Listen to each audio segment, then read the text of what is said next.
Dalam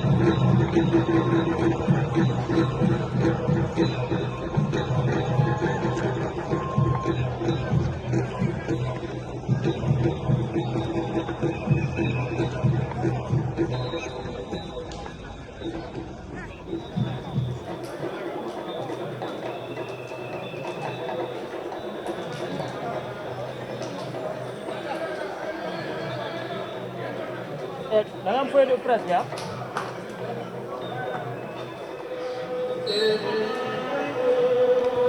Bienvenue au Stade Lat Dior de Thiès où Amitié FC reçoit le Stade de Mbour, deuxième au classement.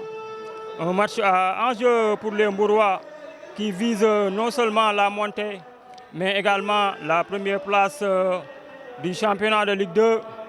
Et les Stadistes actuellement sont à égalité de points avec le leader ASC Cambérène. Donc l'enjeu est clair, le Stade de Mbour doit impérativement gagner ou bien au pire des cas repartir avec le point du nul, ce point qui le qualifierait en Ligue 1 la saison prochaine. Et ce sont les Mbourois qui ont le monopole du cuir. La frappe de Amadou Lamine Gueye directement sur le portier d'Amitié FC, Mohamed Sissoko. Un match qui s'annonce très plaisant parce qu'Amitié FC aussi est une formation qui sait manier le ballon, qui sait dérouler. Et Thierno Aboussakho pour Khalifa Diop qui retourne en arrière jusqu'à Dame Diop. Dame Diop qui sollicite son gardien et la mauvaise relance du capitaine Alioune Seck qui envoie ce ballon directement en touche. Ce sont les Noirs de Amitié FC qui vont remonter.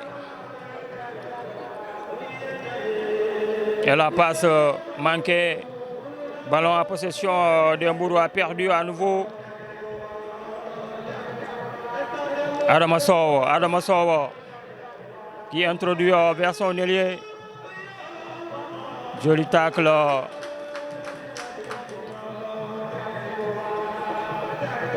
Du milieu Mbourois.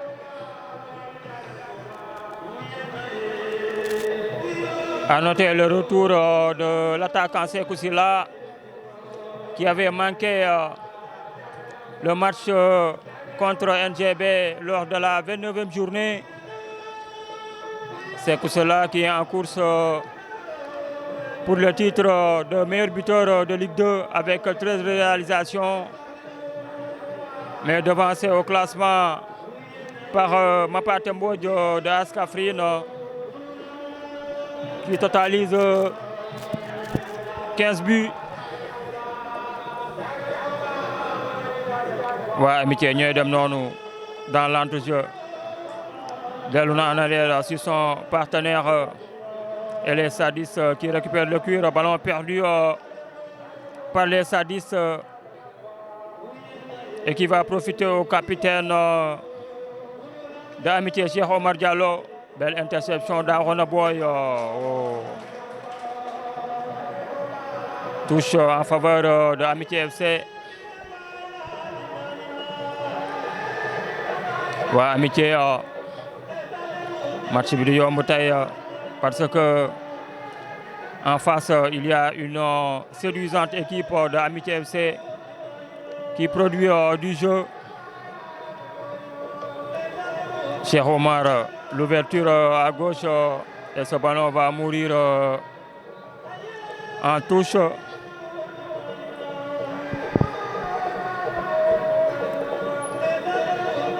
Avec les supporters du Stade de Mbour qui se sont déplacés en masse à Thiès pour conduire leur équipe à la victoire. Remise en touche directement sur la défense mbouroise. La relance de Thierno Abou Sakho. Mais Khalifa Diop n'avait pas pu contrôler cette balle. Et Mohamed Sissoko de se relancer au milieu. Ballon récupéré par Khalifa Diop. Khalifa Diop, qu'est-ce qu'il va faire? La passe, oh, la frappe de Pape Cheikh Camara au-dessus de la barre transversale du portier thiessois.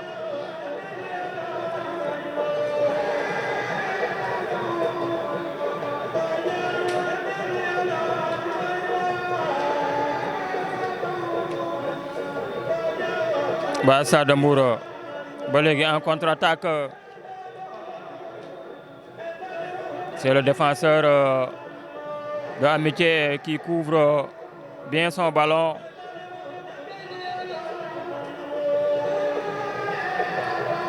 Il va se relever, le défenseur de Amitié.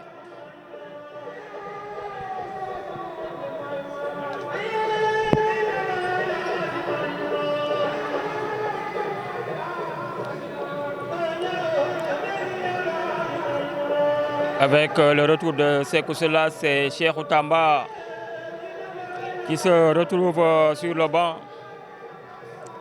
C'est pratiquement le même 11 que lors de la défaite face à Niar Italie.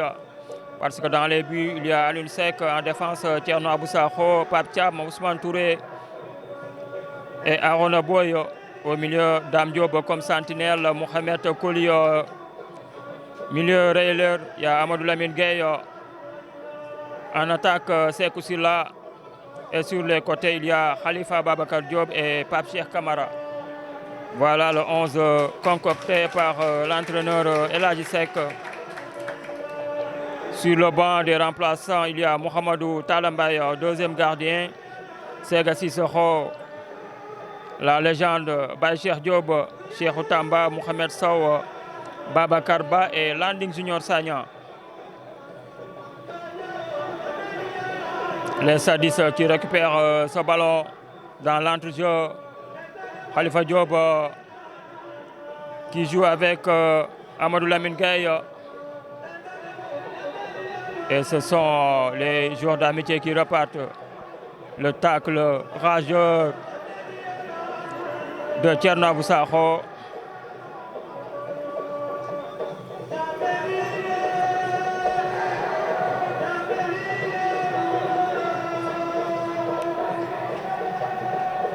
Remise en touche.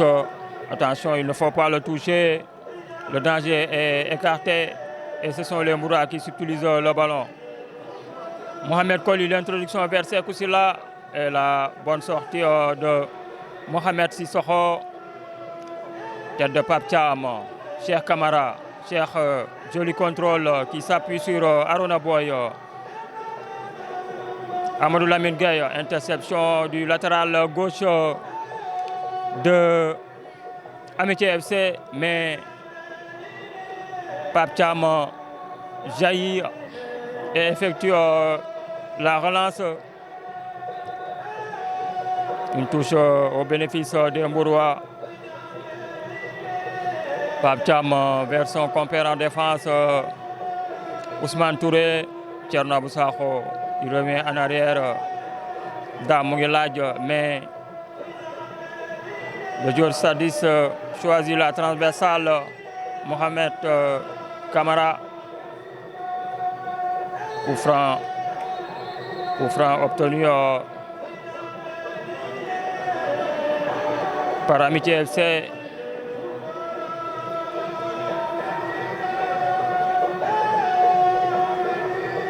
Et le jeu qui va repartir.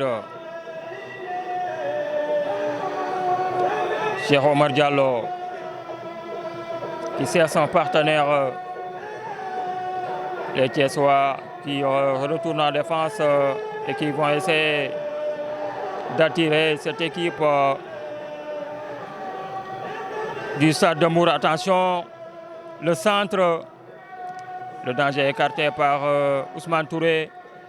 Les joueurs d'Amitié qui persistent, la frappe hors cadre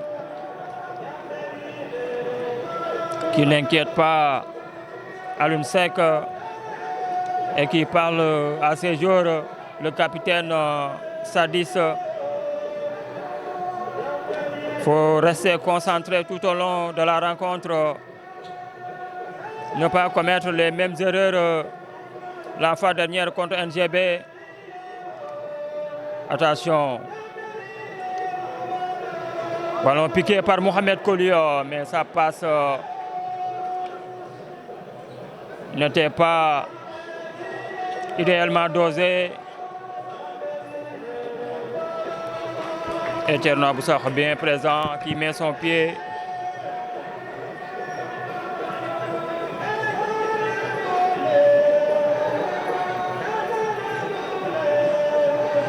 Adama Sow qui s'appuie vers son défenseur Mor Ndiaye.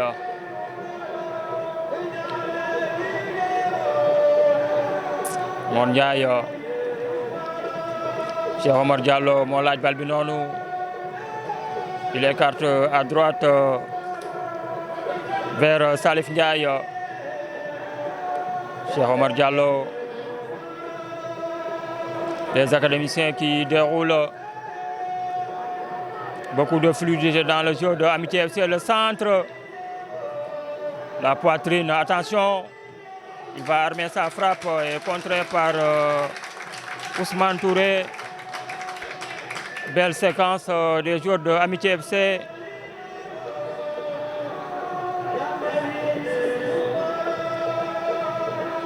Ouais, Amitié. Ils s'organisent à partir de leur défense. Et c'est Mohamed Sissoko qui va solliciter son avant-centre. Attention!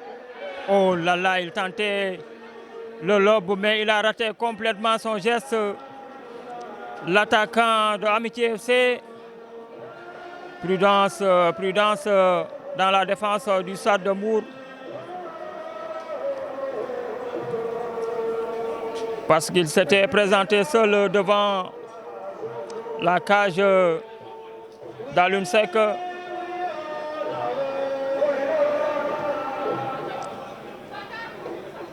Ouais, Amitié ba léegi Tiki Taka et Amadou Lamine Gueye qui surgit, passe imprécise.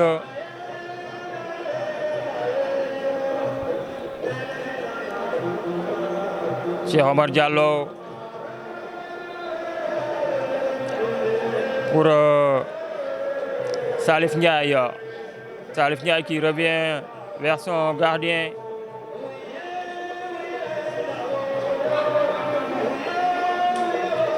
Joli râteau. Ma ngay dem, le petit pont jàll na et le coup franc au bénéfice des joueurs du coach Errol Malcock.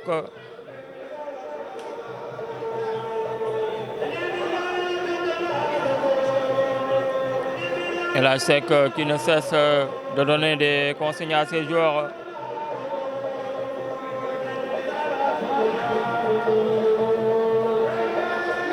Pas encore d'occasion pour le Stade de Mbour. C'est que cela, le pressing sur le portier Sadis et cette mauvaise passe encore d'Amadou Lamine Gueye.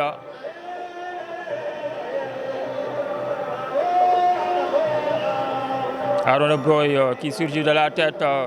Cheikh Kamara avec Mohamed Kolio. Mohamed, il va encore trouver Cheikh. Non, il prend l'option à gauche sur Khalifa Diop. Khalifa, le centre contré et touche.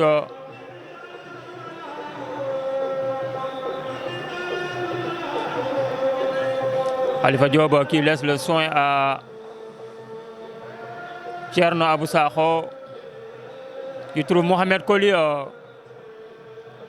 Il a laissé filer ce ballon en voulant le protéger. Pape Thiam, la remontée. Pape Thiam, coup franc sur le défenseur Sadis, touché sur cette belle montée. Pape Thiam qui avait marqué un but de la tête contre NGB, mais refusé dans les derniers instants de la partie. Lui aussi, c'est l'une des grosses satisfactions du Stade de Mbour cette saison, avec Ousmane Touré et Sékou Sylla.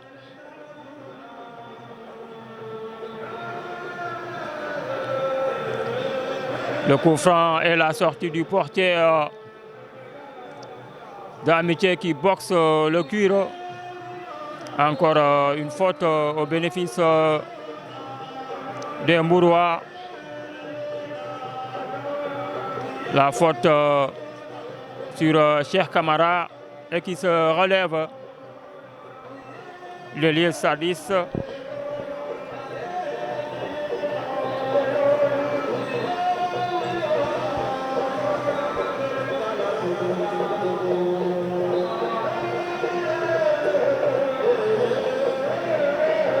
Suivant ce coup franc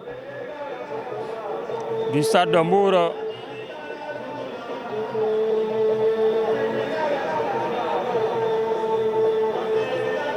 Arona Boy et Ousmane Touré qui discutent.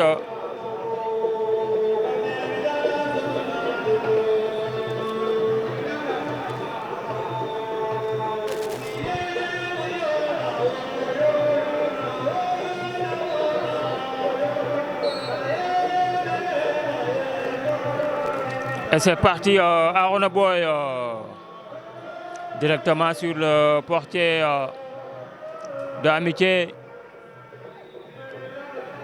Et la relance sur le côté droit.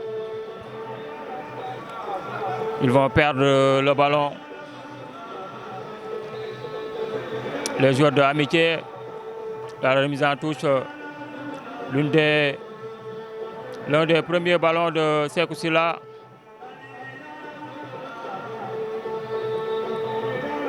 Dame Diop, attention, attention. Heureusement qu'il avait réussi son geste, Pape Thiam. Il a failli se faire chipper le ballon. Mais il était trop sûr de lui, Pape Thiam. Alioune Seck, la relance du pied gauche jusqu'à Thierno Abou Sakho et faute.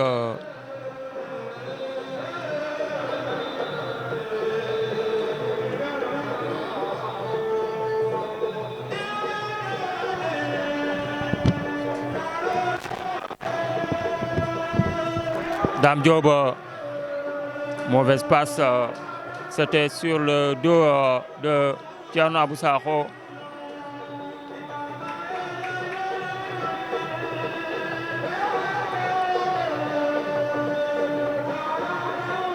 La tête du défenseur de Amitié.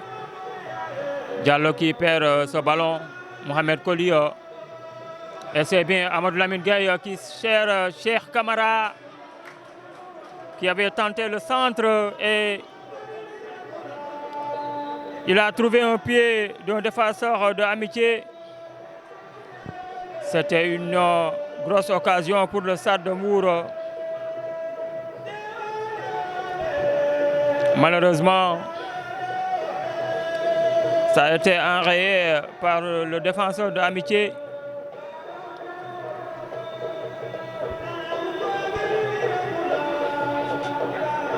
Mohamed Sissoko qui va se dégager.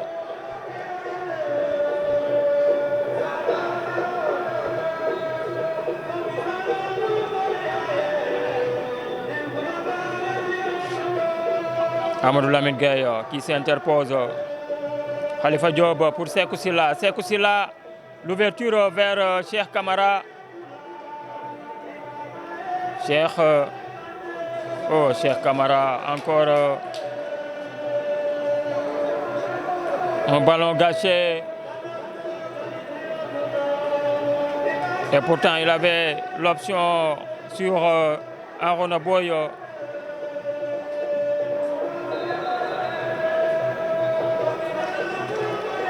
Ballon qui sort en touche. Et ça profite au Sadis. Thierno Abou Sakho vers Sékou Sylla. Sékou qui va entrer. Et Khalifa Diop, encore le relais avec Sékou, la frappe contrée. Ballon récupéré par le joueur de Amitié qui accélère.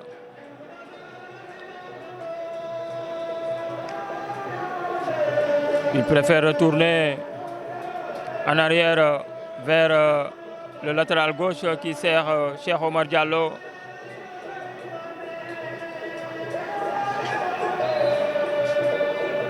En tout cas, Amitié FC dans l'utilisation du ballon, il gêne considérablement cette équipe du Stade de Mbour. Ousmane Touré de la tête qui s'interpose. Et Dame Diop ne parviendra pas à récupérer le ballon. La touche jouée rapidement. Sissoko. La tête de Paptia, Mohamed Koli qui sollicite Khalifa Diop. Khalifa et Cheikh Omar Diallo, le coup de sombrero. Il est très technique, le capitaine de Amitié FC. Et pourtant, le joueur Sadis avait régulièrement récupéré le ballon sans faute, mais l'arbitre estime que Dame Diop avait commis la faute.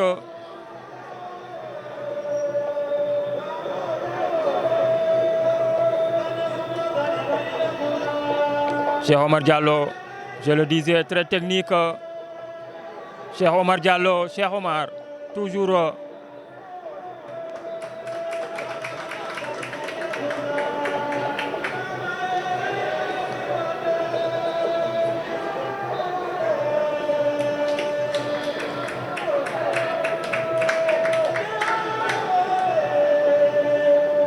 Et la remise en touche, Mohamed Koli qui perd ce ballon. Attention à cette contre-attaque de Amitié FC, mais Ousmane Touré, belle couverture. À l'une, attention, à l'une qui préfère sortir le ballon en touche. Après ce dribble sur l'attaquant de Amitié FC, Keba Niabali.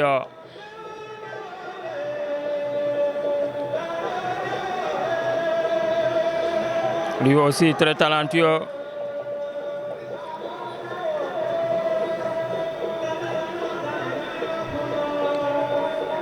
Voilà, Amitié, ils ont balancé n'importe comment ce ballon jusqu'à Alioune Seck et le coup franc pour le Stade de Mbour.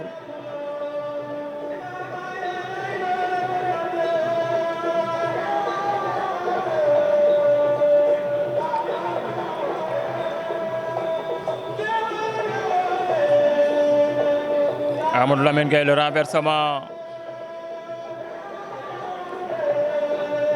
Ouais, Amitié ñu ngi noonu di togg waaye ñoragul Cheikh Omar avec son compère au milieu en triangle. Cheikh Omar Diallo toujours, la faute sur le capitaine de Amitié.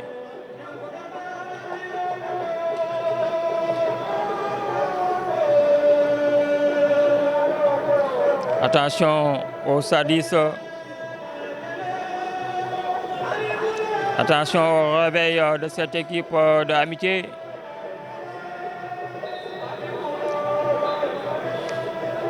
Parce qu'elle combine bien. Cheikh Camara, devancé par l'arrière gauche de Amitié FC.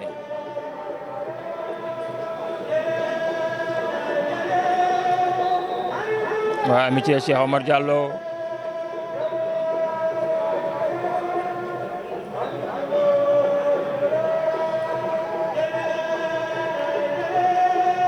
Et la relance du gardien interceptée par Dame Diop. Toujours les sadistes, Mohamed Koli. Encore ce ballon perdu. Cheikh Omar Diallo qui change complètement le jeu. Mais c'était très appuyé et ce ballon va mourir en touche. Ce qui va permettre aux Mourois de se relancer. Ousmane Touré dellu na gannaaw ba ci son gardien Alioune Seck Dame Diop. Amadou Lamine Gueye pour Arona Boy. Cheikh Camara le relais avec Arona. Arona day tëgg centre au second poteau vers Khalifa Diop. Khalifa pour Dame qui va perdre ce ballon. Du moins Thierno Abou Sakho et Ousmane Touré. Ousmane, il a vu le départ de Thierno Abou Sakho qui protège son ballon et qui obtient le corner.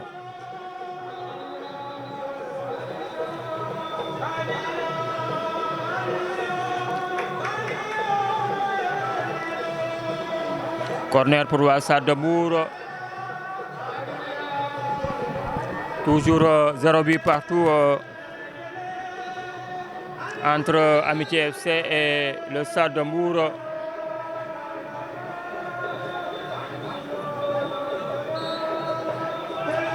Nous jouons exactement à la 26e minute. Le corner de Dame. Prolongé de la tête par un défenseur de Amitié. Arona qui s'appuie sur le milieu Sadis.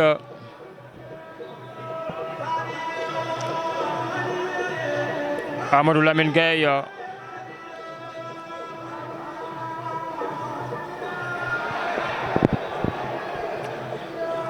Les supporters mbourois qui ne sont pas d'accord de la décision de l'arbitre.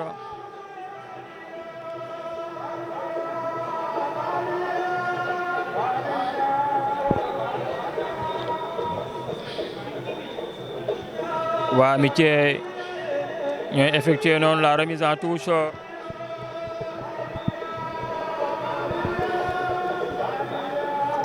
Ça trouve un pied Stadis. Ñoo ngi dem sur le côté droit. Ballon perdu par Cheikh Camara et Mohamed Koli. Mohamed day dugg. Le centre qui passe au-dessus de la barre transversale de Mohamed Sissoko.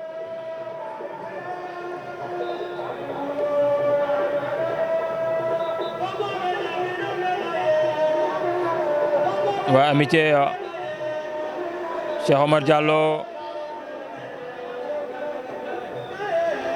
touche pour Amitié FC.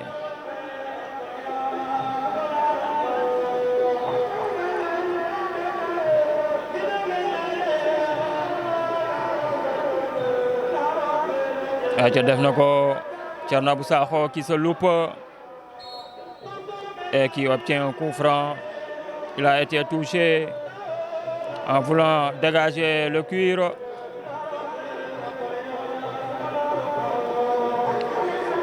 Et c'est le joueur de Amitié qui l'aide à se relever.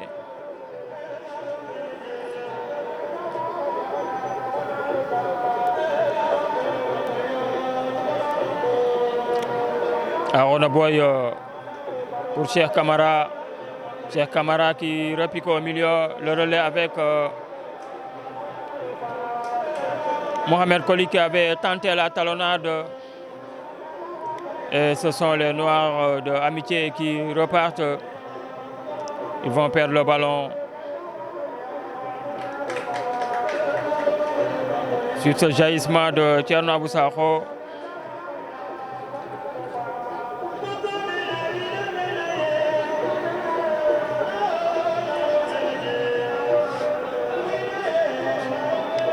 Tchernaboussa vers Sekou. Sekou qui protège bien son ballon. Sekou qui va progresser. Mais il avait dernièrement touché le ballon. Il faut jouer simple. Mon ami Sekou. Cheikh Omar Diallo. Très technique, Cheikh Omar. Il a du talent. Le capitaine de Amitié. Merci Pape Thiam qui récupère ce ballon. Et toujours ce dernier geste qui manque à cette équipe du Stade de Mbour.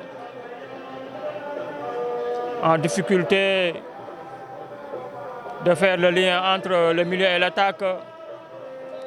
Et le contrôle de la cuisse du défenseur d'Amitié, sereinement. Ouais, Amitié, nous de tiki-taka, il sollicite son compère sur le côté droit. Et la passe manquée. Ce qui va permettre à Alunsek de se dégager. Arona qui va chercher Mohamed Koli. Attention, la percée du joueur d'Amitié qui décale à droite et le but. Le but de Amitié FC. Amitié FC qui ouvre le score sur ce joli mouvement collectif. Coup dur pour le Stade de Mbour qui concède encore l'ouverture du score à la 30.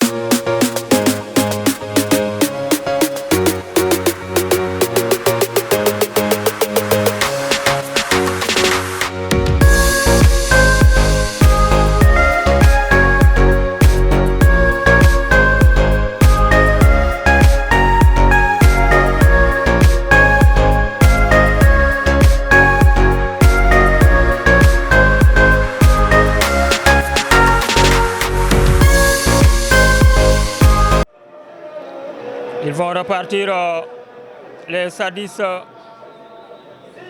sur ce coup de poignard des joueurs de Amitié FC.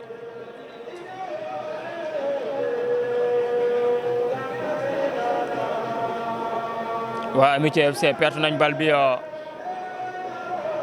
La montée des Sadis qui obtiennent un coup franc.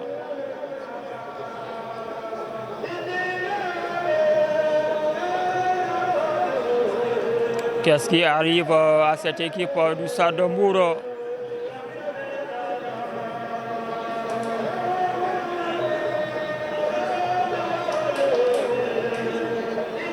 Qui présentait toujours une solidité défensive énorme.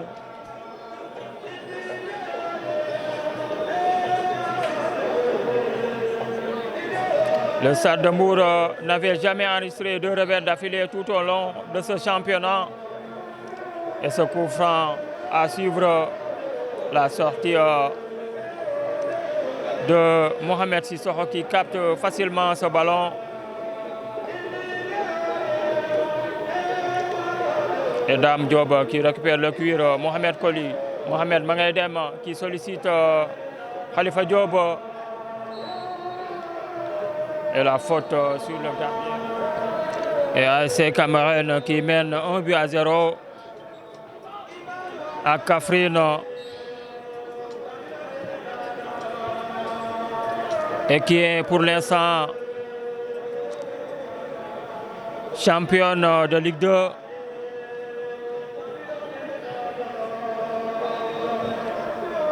Sissoko. La relance manquée et la sortie d'Alunsek. Le coup franc non, estime l'arbitre. Et Cheikh Omar Diallo de la tête qui remet tranquillement son gardien Sissoko.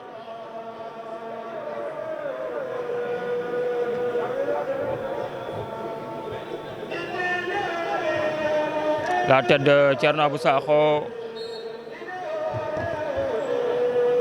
qui obtient le coup franc.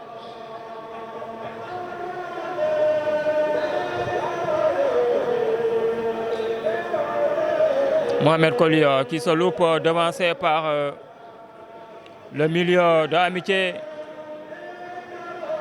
Cheikh Omar Diallo dans l'entrejeu qui sert son partenaire. Amitié, il progresse et qui se défait de son vis-à-vis. Le deuxième but de Amitié FC qui est en train de malmener cette équipe du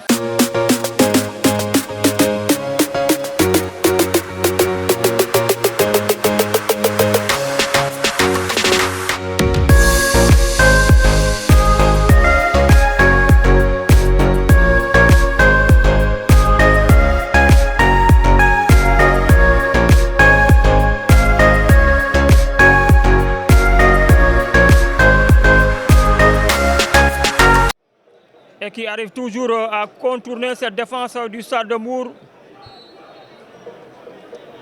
2-0 dans cette première période.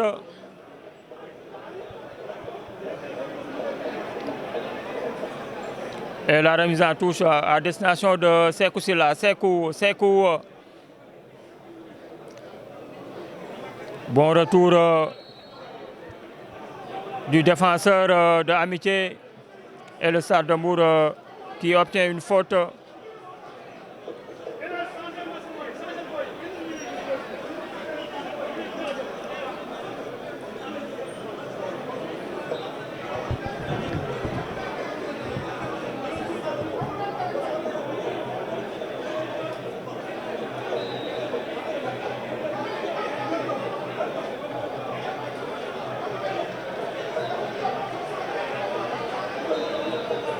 Coup franc pour le Stade de Mbour.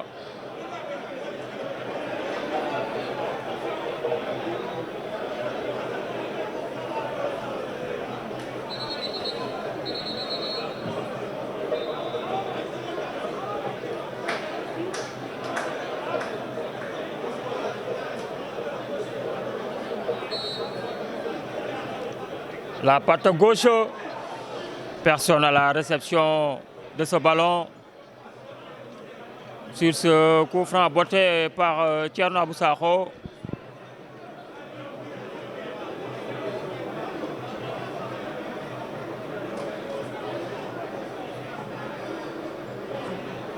Amitié ña ngay yéegal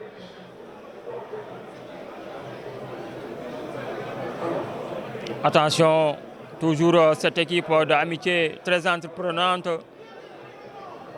Dame Diop qui écarte vers Cheikh Kamara.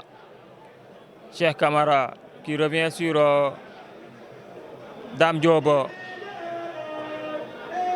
Khalifa Diop. Mauvais contrôle.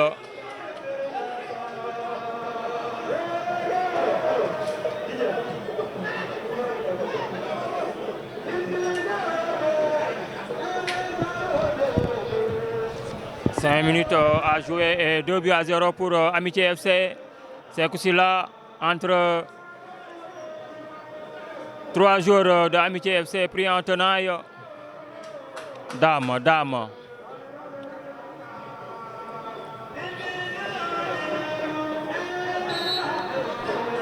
Le coup franc en faveur de Amitié FC.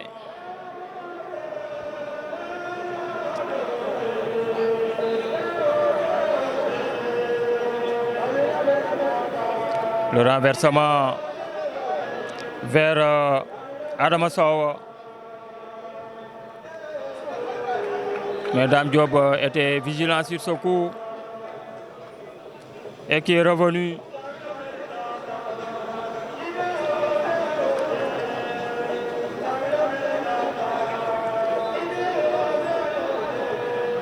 Mauvaise entame des hommes de El Hadji Seck. Amitié FC toujours ballon perdu, Sekou Silla de la poitrine. Et ce sont les Noirs de Amitié FC qui repartent. Mais Cheikh Camara avait bien vu Arona Boy. Arona encore dépossédé du ballon. Contre-attaque à suivre. Attention au troisième but de Amitié FC. Il va accélérer le centre contré par Ousmane Touré. Le Stade de Mbour qui subit de plus en plus face aux assauts répétés. Le contre de Mohamed Koli et qui sert Sékou Sylla. Mais sa frappe était contrée au dernier moment. Sur ce retour du défenseur de Amitié FC.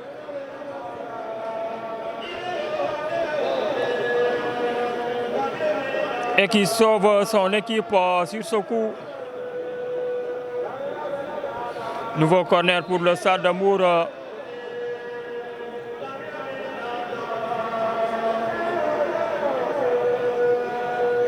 Thierno Abou Sakho, la tête de Mohamed Koli. Et la remise en touche, Mohamed Koli. Mohamed Daïdem, prise en tenaille. Dame Diop, Dame qui se défait de son vis-à-vis. Pape Thiam qui sert Dame le crochet et qui réclame la faute.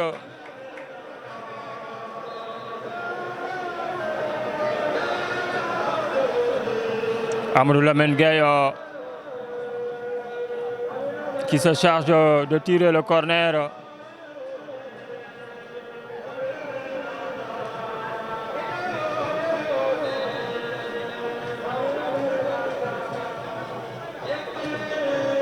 Le corner encore repoussé du pied par un défenseur de Amitié.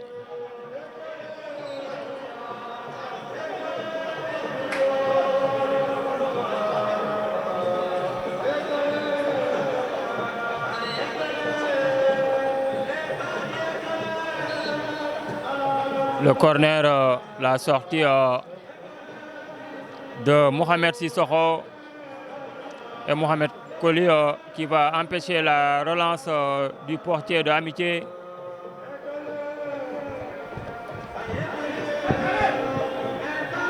Une minute à jouer dans le temps réglementaire. Le Stade de Mbour mené par 2-0.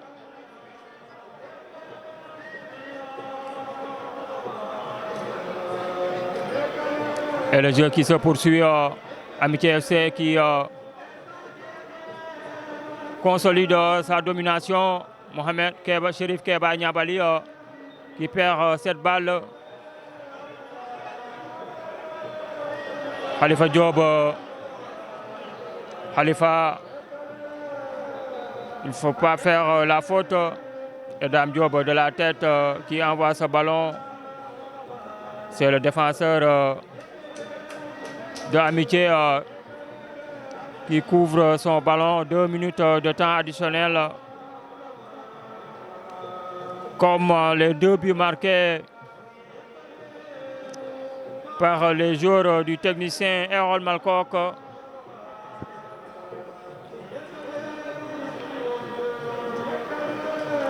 Devant une équipe du Stade de Mbour méconnaissable.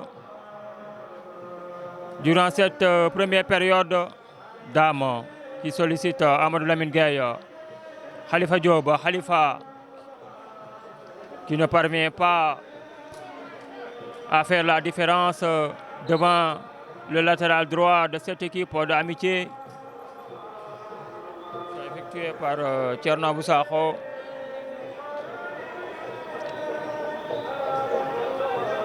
Ousmane Touré, Pape Thiam qui ouvre à droite.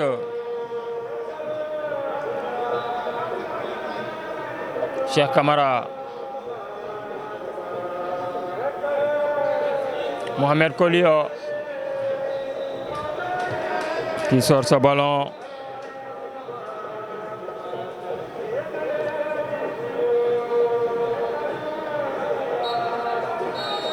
Et c'est la pause ici au stade de Lat Dior de Thiès, le stade de Mbour mené pour les 45 dernières minutes. Le stade de Mbour mené ici au stade de Lat Dior par cette équipe de Amitié FC 2-0. Donc il faudra impérativement que les hommes du coach El Hadji Seck refassent le retard pour ne pas vouloir nourrir des regrets à la fin de ce match, parce que pour l'instant, SMA FC mène 2-0 face à Djambar. Et la SC Cambérène aussi qui est en train de dominer Askafrine sur le score d'1-0. Et ce ballon renvoyé de la tête par les Sadis. Le défenseur de Amitié qui renvoie ce ballon directement vers Alioune Seck. Faute sur Thierno Abou Sakho.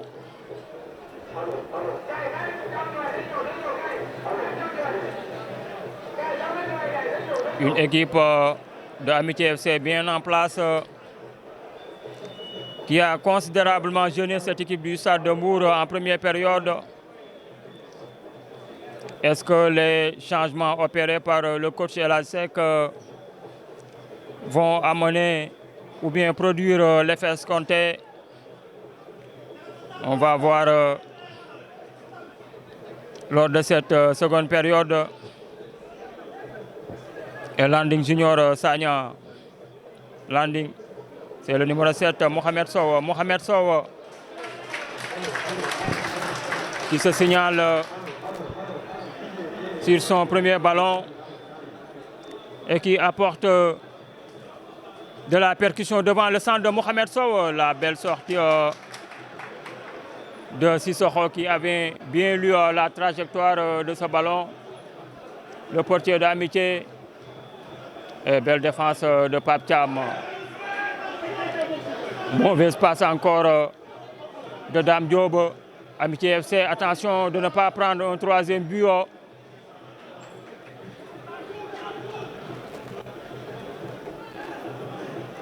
Le capitaine Cheikh Omar Diallo. Mor Ndiaye. Cheikh Omar. Toujours cette équipe d'Amitié FC qui continue de produire du bon jeu. La relance qui atterrit dans les bras d'Alioune Seck. Attention de ne pas perdre ce ballon. Thierno Abou Sakho, il a perdu. L'accélération de l'ailier de Amitié FC qui récupère ce ballon. Attention au troisième but. Heureusement, bon retour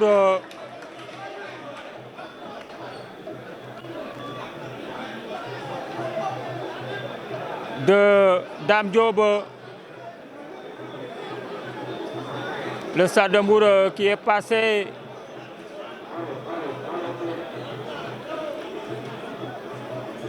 à tout côté d'un troisième but.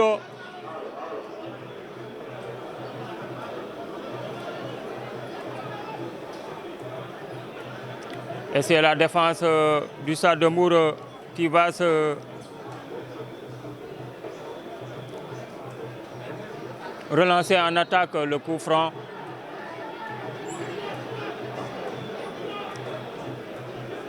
Thierno Abou Sakho directement vers Sekou Silla. Sekou qui protège bien son ballon, mais c'était sorti.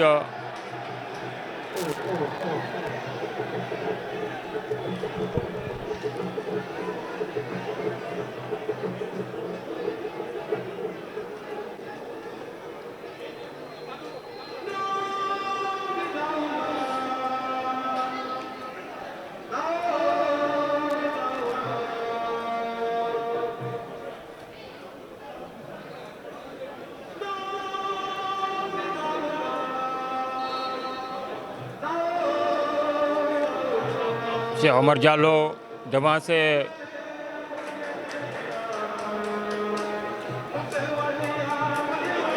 par un joueur Sadis. Ballon intercepté au milieu par les joueurs d'Amitié. Pape Thiam, lui, il est en train de faire son jeu. Pape Thiam. Pape Thiam vers Sékou Sylla.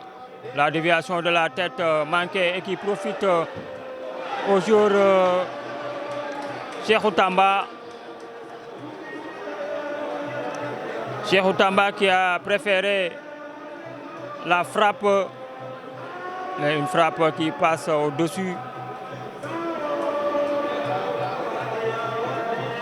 de la barre transversale de Sissoko.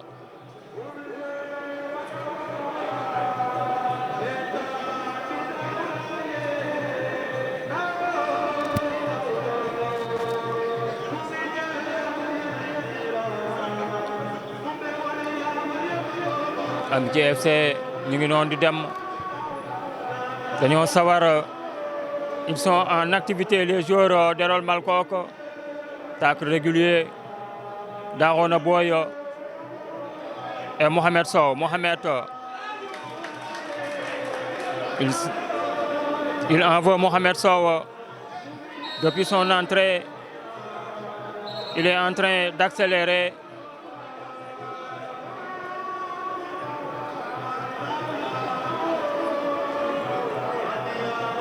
Pape Thiam, Ousmane Touré,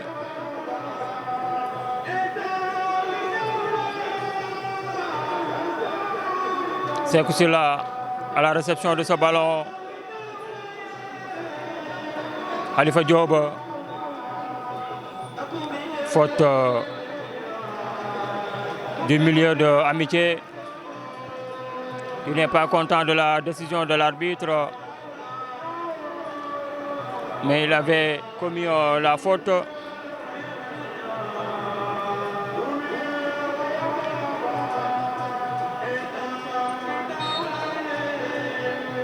Avec le coup franc, c'est parti, repoussé de la tête par la défense de Amitié. Ña dem sur le côté gauche, da koy jéem a yóbbu et la faute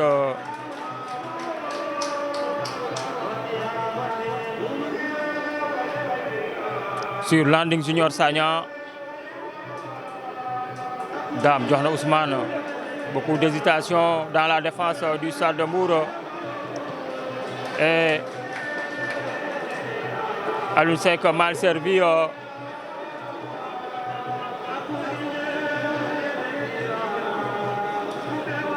Il n'avait rien à faire sur ce coup et a préféré dégager le ballon à touche.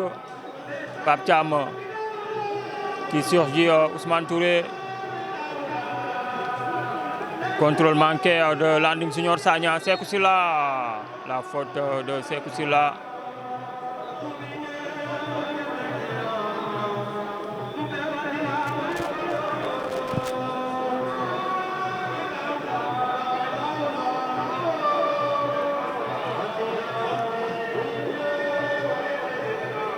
Le coup franc est joué. La réception de la poitrine. Ballon récupéré par les Sadis. Mohamed Sow. Le contrôle orienté. Mohamed Sow. Mohamed, toujours qui a le monopole du cuir. Il essaie de contourner. Dame Diop. Thierno Abou Sakho. Daydem. Oh, il va perdre ce ballon. Amadou Lamine Gueye.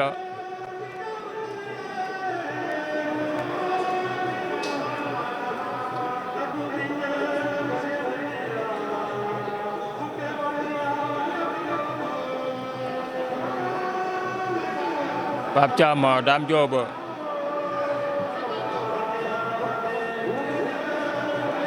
Junior vers Mohamed.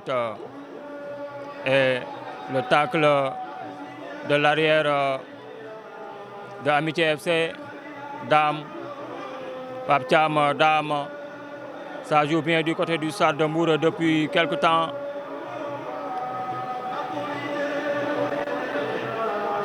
C'est bien joué. La frappe de Cheikhou Tamba écrasée. Et corner à suivre pour le Stade de Mbour. Les sadistes qui appuient sur l'accélérateur pour marquer ce but et réduire l'écart.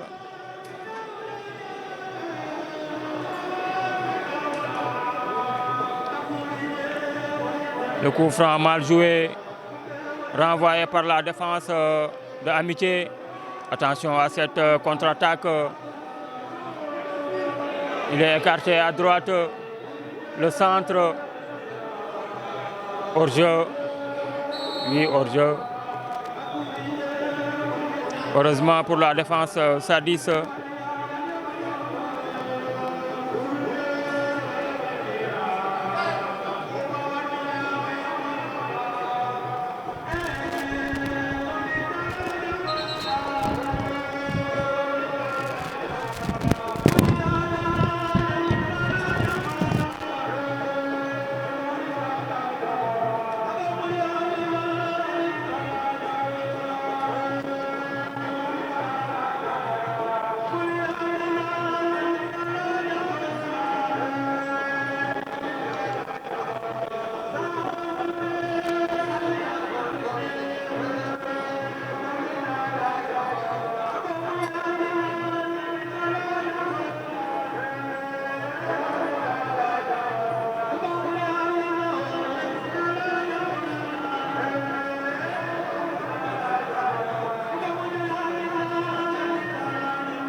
Et ça repart pour les sadistes.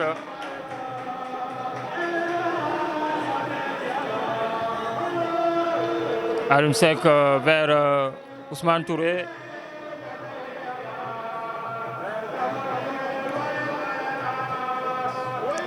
Il préfère retourner en arrière. Il faut avancer. Il faut jouer devant. La passe de Pape Thiam interceptée, mais il se rectifie Pape Thiam. Et ce sont les joueurs d'Amitié qui reprennent le cuir. Alioune Seck n'a pu sauver cette balle. Corner à suivre pour Amitié FC.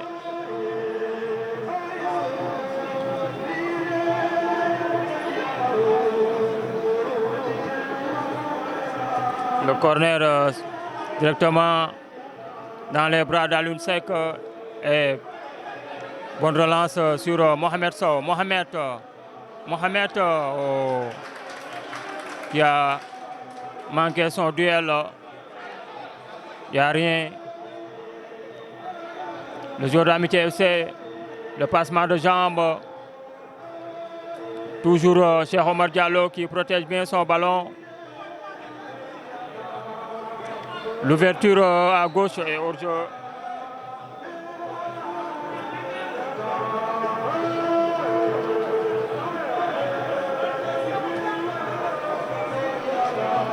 C'est aussi là à la lutte entre deux défenseurs de Amitié FC.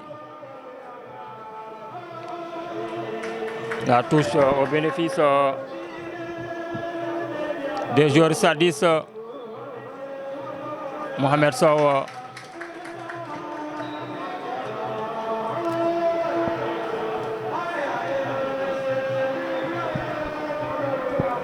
La remise en touche effectuée.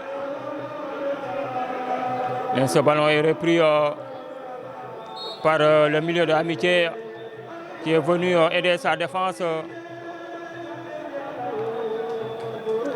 Ce qui donne une remise en touche en faveur des Mbourois.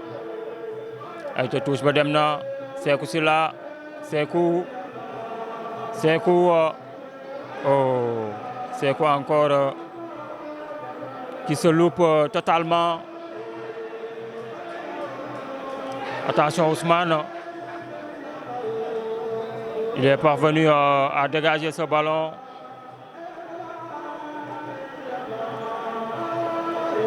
Le retour de Cheikhou Tamba. Dame qui va perdre ce duel et qui se rattrape. Dame. Mohamed Sow. Mohamed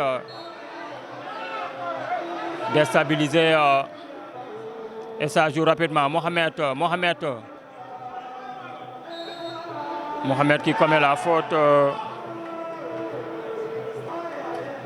de Babacar Ba.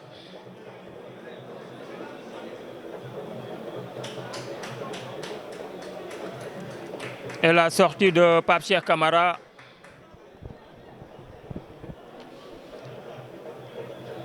C'est le 4e changement du côté Sadis.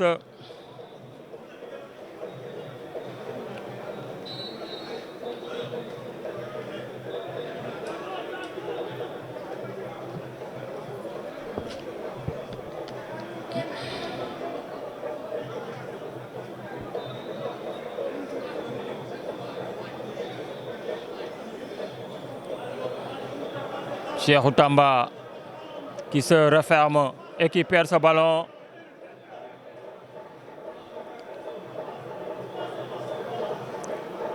Ouais, Amitié, ils ont le monopole du ballon. Ils privent les Sadis du ballon. Le crochet. Dame à la lutte. Ballon toujours en possession des joueurs d'Amitié. Ce qui oblige à Thierno Abou Sakho de se dégager.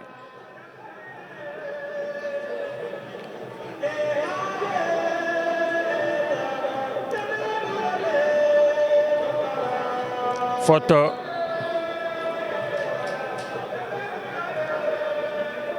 Coup franc pour Amitié.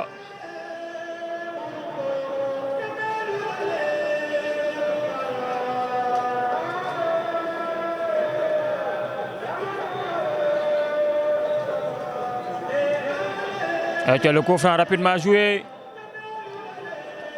Ce ballon qui est passé au-dessus de la transversale d'Aloun Seck.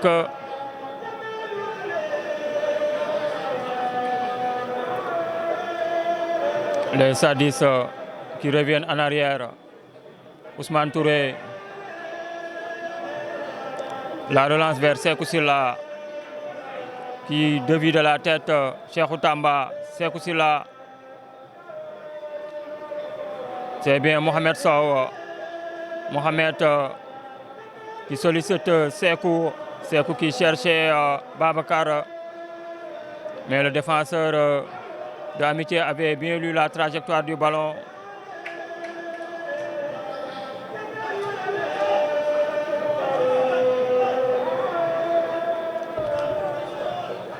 Arona Boy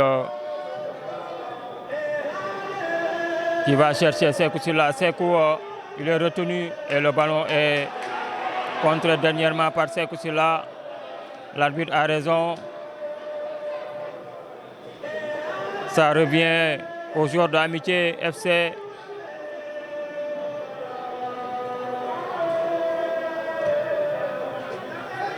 Il faut marquer ce but. Babacar Ba. Babacar qui sollicite Arona Boy et Dame Diop. Dame. Il y a toujours un pied de Amitié FC. Mohamed Sow, le relais. Mohamed est sorti de but.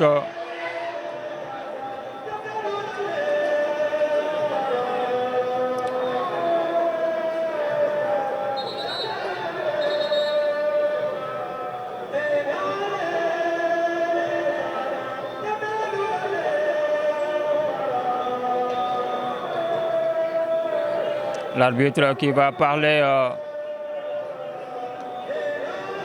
au technicien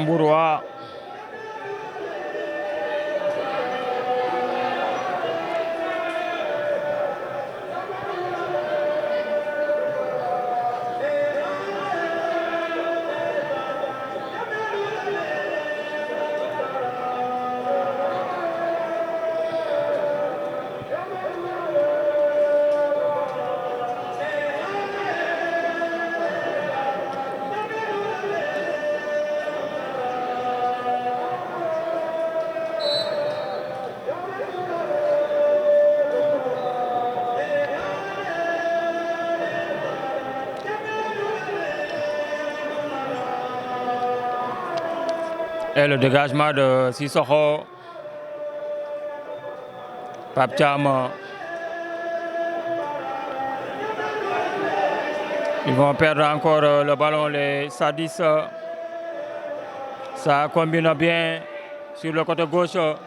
Il va essayer de rentrer, mais bien défendu par Dame Diop. La passe n'est pas arrivée à bon port. Et Babacar qui sort ce ballon en touche.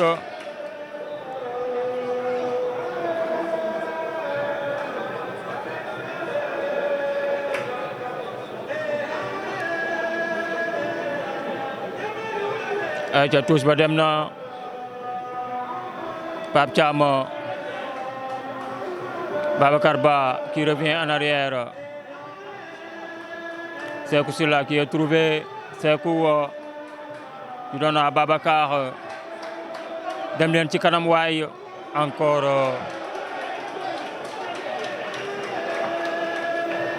Ça ne va pas.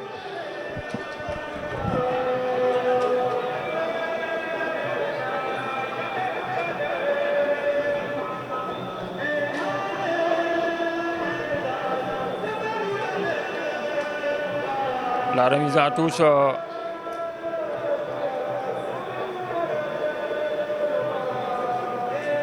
Waa Amitié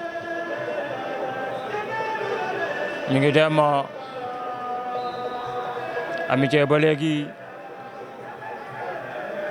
ñoom ñoo yore bal bi di dawloo waa Stade de Mbour.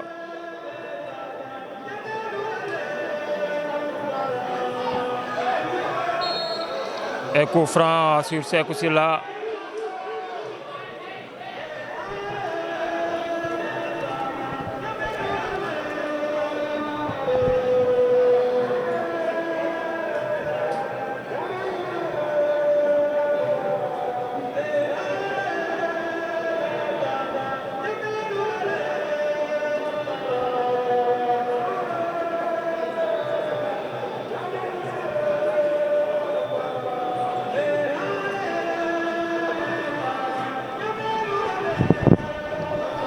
Coup franc pour le Stade de Mbour.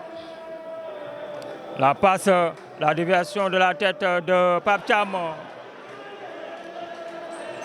Mauvais contrôle.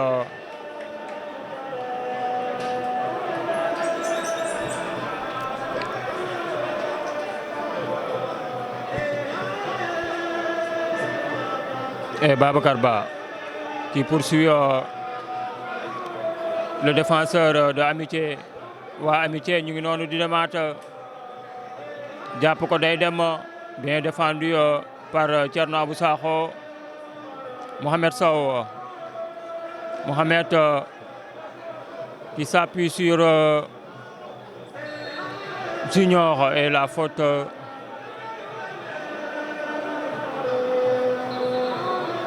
Il y a 2 ballons sur le terrain.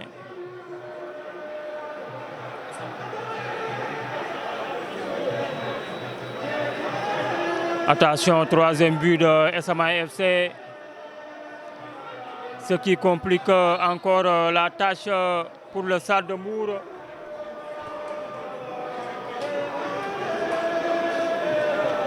Li xeeñ neexuma.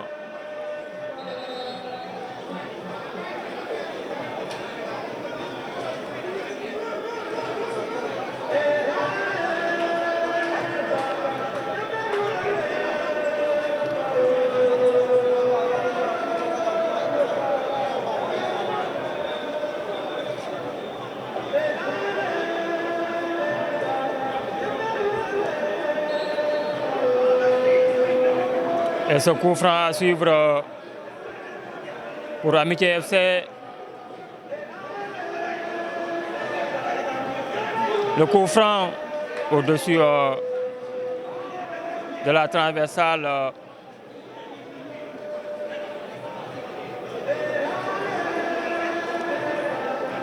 Babacar Ba la lutte.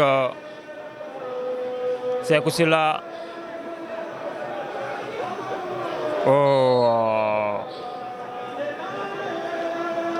Hors-jeu. Hors-jeu de Sekou.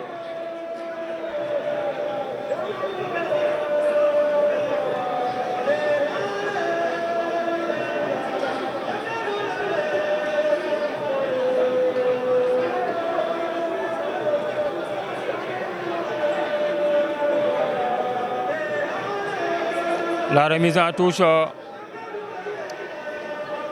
Ousmane Touré qui jaillit la tête de Thierno Abou Sakho.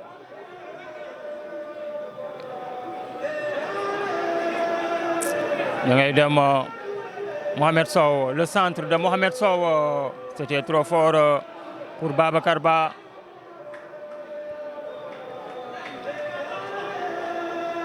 Amitié, ils vont essayer de sortir proprement. Et déviation de la tête, la faute non. Ballon perdu par les Mbourois.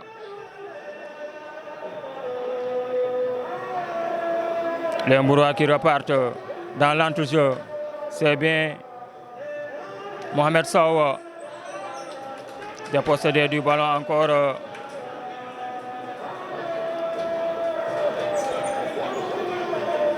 Dans l'ouverture vers Babacar Ba. Babacar Ba qui va s'appuyer sur Arona Boy. Arona, le centre et la sortie impeccable du gardien de Amitié FC.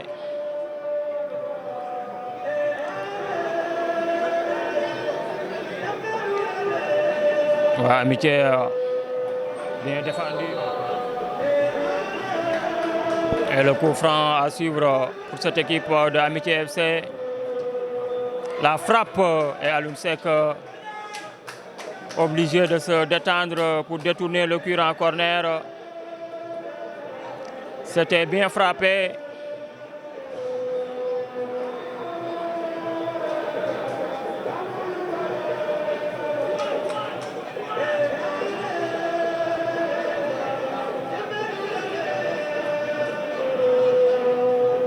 Le corner renvoyé par la défense du Stade de Mbour. Et c'est aussi là la sortie du portier. C'est aussi là qui va récolter un carton. Et pourtant, il ne l'a pas touché. Il a même évité le gardien de Amitié, c'est aussi là.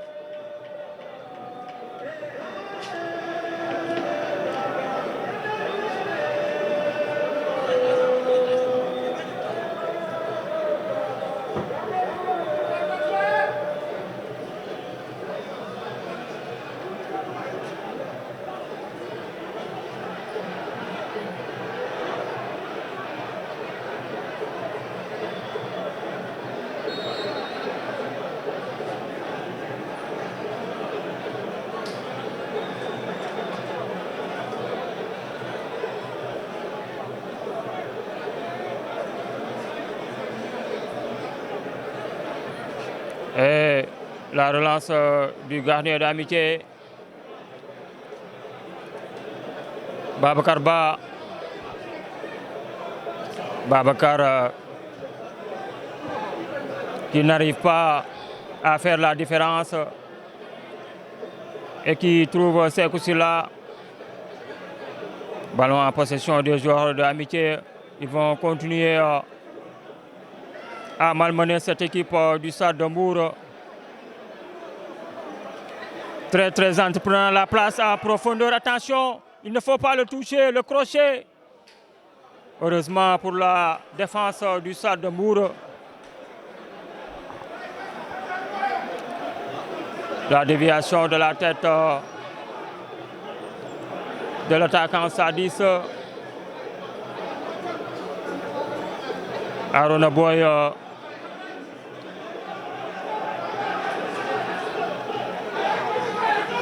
toujours cette équipe d'Amitié qui maîtrise bien son sujet et qui fait courir cette équipe du Stade de Mbour, la tête de Dame Diop.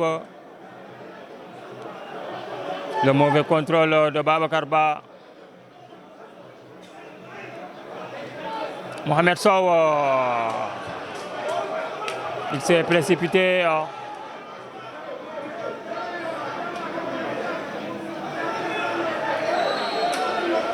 Alors que Khalifa Diop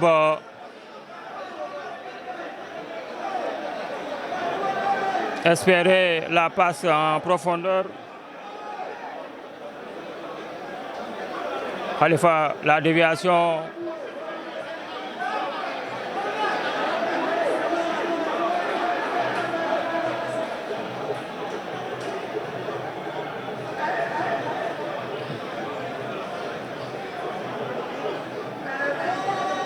C'est Pape Thiam qui était monté aux avant-postes.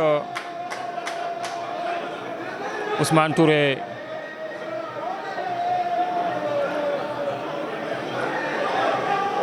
Attention, l'ouverture. Qu'est-ce qu'il va faire l'ailier de Amitié, le petit pont. Heureusement que Dame Diop était revenu. Bon retour de Dame Diop.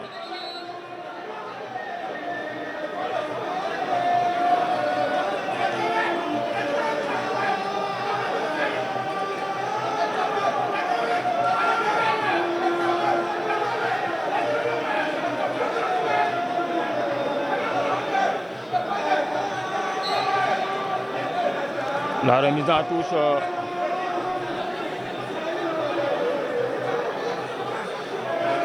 Sékou Sylla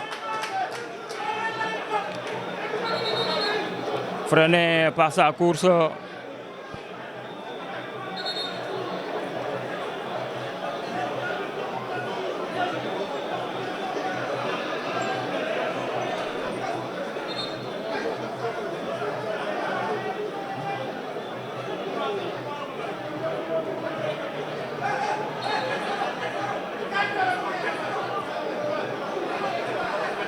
ay ca dem na Pape Thiam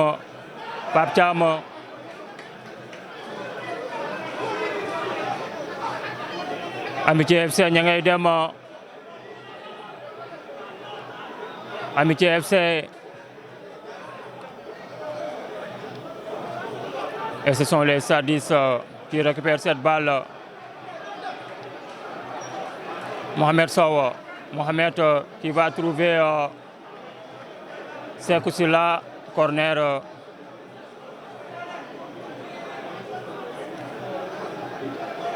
Les Sadis qui ne trouvent pas la solution.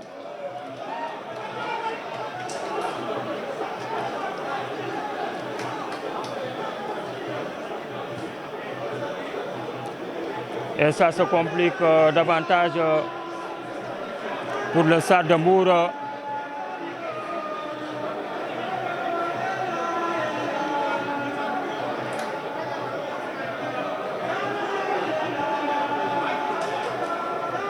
Alors qu'il reste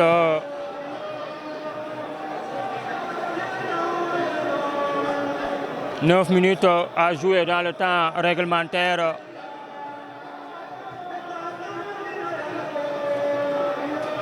Pour l'instant, le Stade de Mbour ne composte pas son billet pour la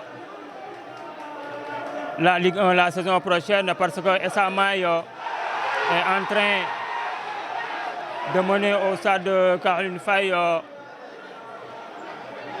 sur le score de 4-0. Ouais, Amitié, attention à ce troisième but. Il ne faut pas surtout prendre le troisième but. Pape Thiam. Et la faute sur le joueur Sadis.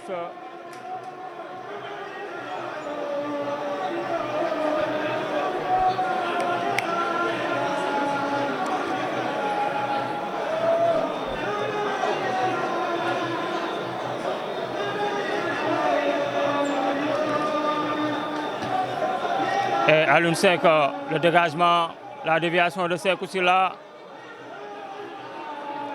Ça va profiter à cette équipe d'Amitié.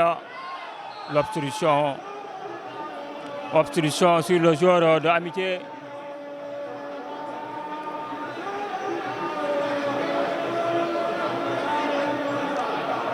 Coup franc pour Amitié FC. ba léegi waa Amitié ñu ngi noonu di dem.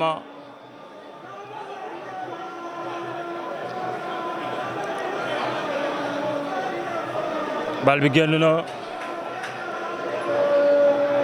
en touche.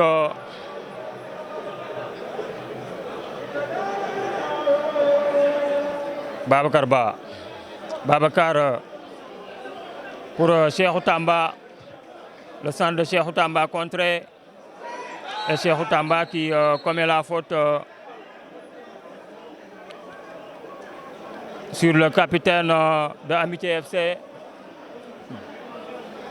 On me dit que c'est 3-0 toujours pour Esamaï. Donc il reste une lueur d'espoir pour cette équipe du Stade de Mbour.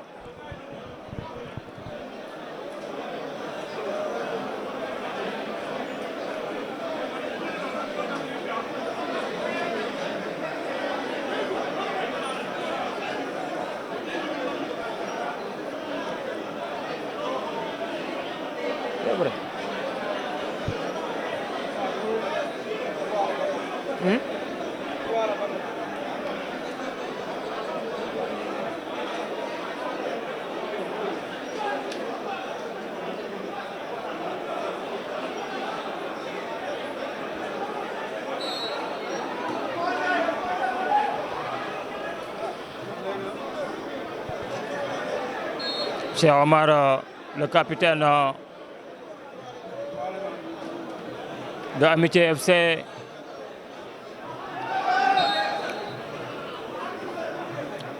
Coup franc pour les Sadis sur cette faute commise sur Sekou Silla.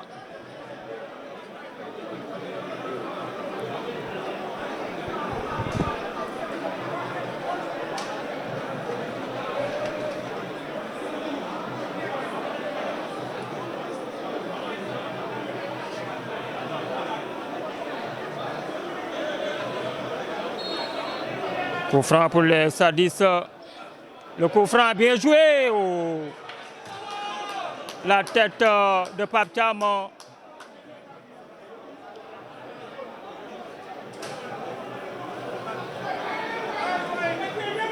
C'était Ousmane Touré qui avait placé cette tête. Mais le gardien, s'il aurait été vigilant,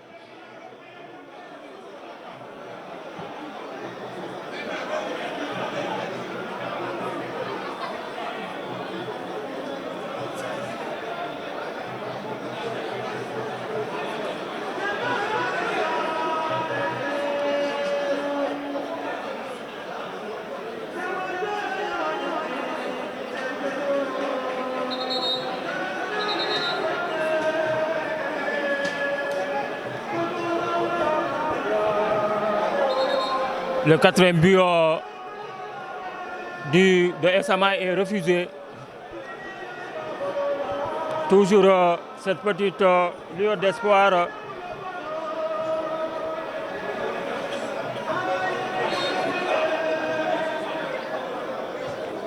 Aïcha, le centre, ça ne va pas pour cette équipe du Stade de Mbour.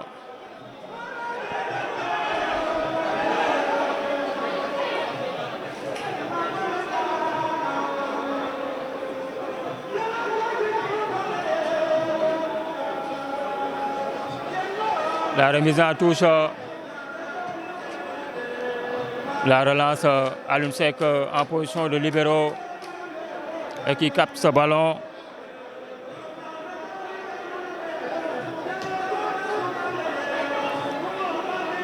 Mohamed Sow qui hérite de ce ballon. Mohamed qui va manœuvrer Mohamed et qui obtient un corner. 2 minutes à jouer dans le temps réglementaire. Il faut marquer ce but qui sera important dans la course à la montée.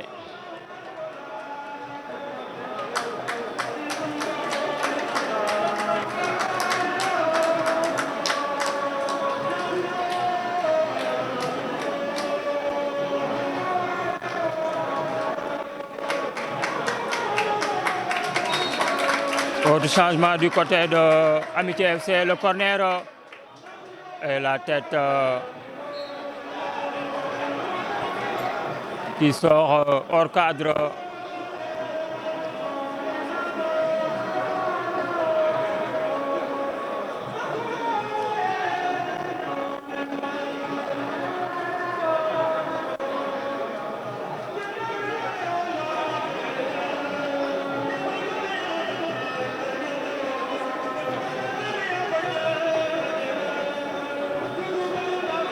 Et ça repart, le dégagement,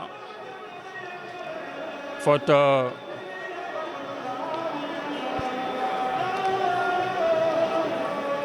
sur Cheikhou Tamba, arbitre nee na dara amul.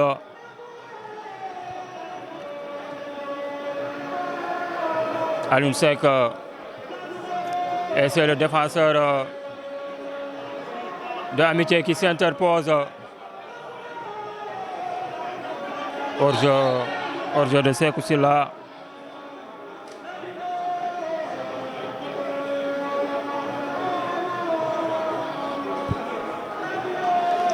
Quatre minutes de temps additionnel.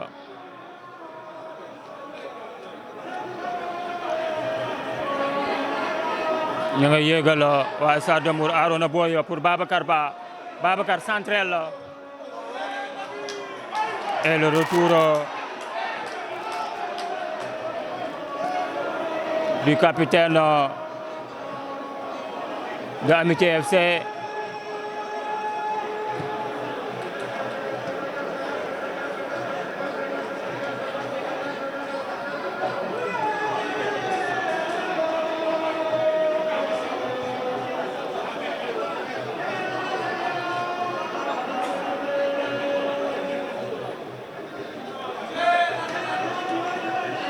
Touche en faveur de Amitié.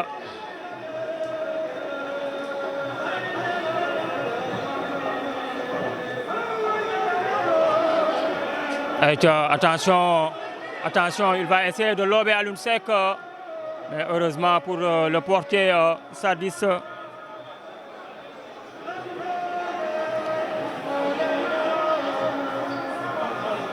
Alioune Seck qui va trouver Babacar Ba. Babacar, le rebond.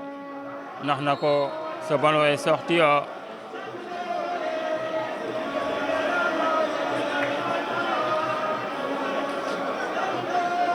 Cheikh Omar et Mohamed Sow. Mohamed Sow qui va récupérer ce ballon et qui trouve Sékou Sylla, le défenseur de Amitié qui s'interpose. Mauvaise passe des Sadis. Attention, Cheikhou Tamba. Il faut essayer de conserver le ballon et surtout de ne pas le perdre. Bon retour de Mohamed Sow. Mohamed Sow très sollicité sur le côté gauche. Mohamed, il va essayer de percer. Mohamed, le centre de Mohamed. Sékou Sylla. Sa frappe était contrée au dernier moment. Il essaie tant bien que mal.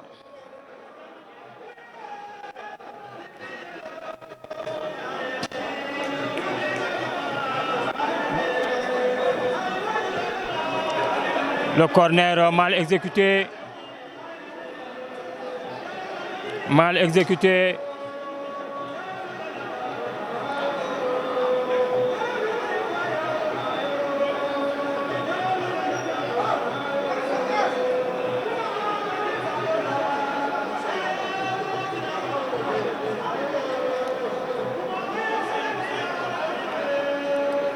Cheikhou Tamba.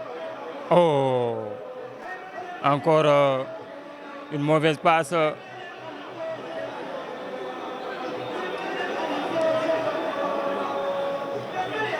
Les Sadis, le centre contré encore.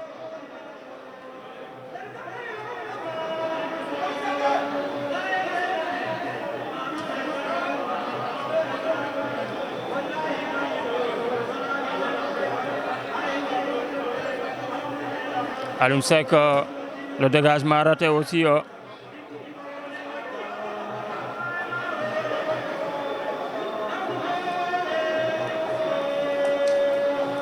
Là, c'est Cameroun qui mène toujours 1-0.